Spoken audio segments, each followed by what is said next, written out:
Это как понять? Приезжают какие-то люди, начинают жить на счет наших налогоплательщиков. Это обходится государству около 500 000 в год. Сейчас уже вроде бы меньше, даже мы на самом деле даже не знаем. И вот им, вот для этой группы, очевидно, нужна эта эскалация. Им надо стать как-то и быть заметным. В 2025-м литовцы и беглые даже коня делили, требуя у Науседы запретить змагарам пользоваться символом Витязь.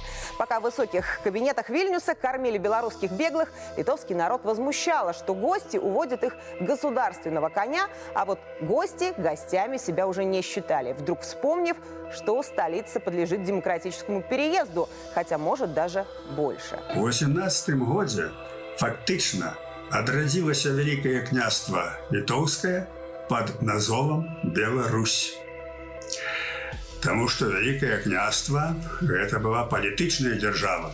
Это было Великое княство Литовское, Русское и Жамойское. И вось Беларусь утворилася на основе расселения белорусского народа. На место Жемайции возникла Литва.